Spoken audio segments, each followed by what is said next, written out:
Hildegardia Gunhild killed her father when she was 8.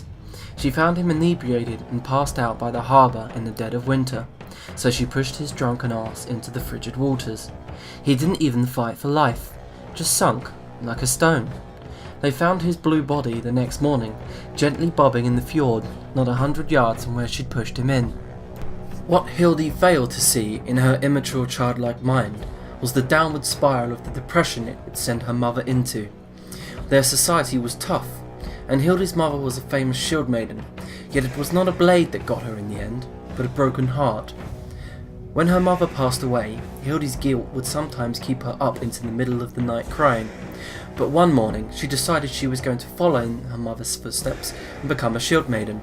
She began her training alongside the men in the village, and despite their initial chides, they soon learned to respect her.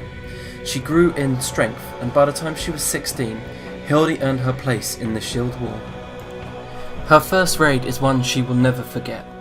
The cramped boating conditions, the smell of unwashed bodies, the never-ending noise of the sea, and the constant advances of men who knew better. When they landed on the Sword Coast, Hildy witnessed firsthand what constituted a glorious raid.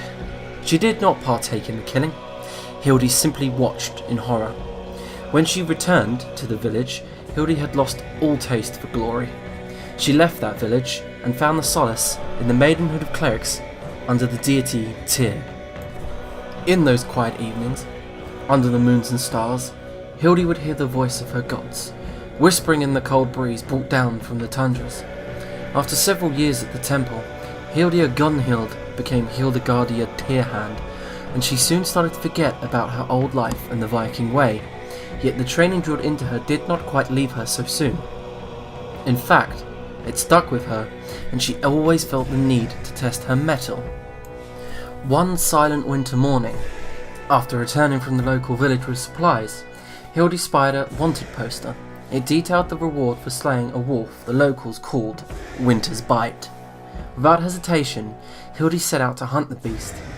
It took her 2 whole days, but she found the old grizzled lone wolf, and their fierce battle was hard fought, but ultimately Hildy gutted the beast and returned to her temple triumphant. She got a cloak made out of the fur, which she still has to this day. At the age of 25, Hildy decided it was time to leave the temple.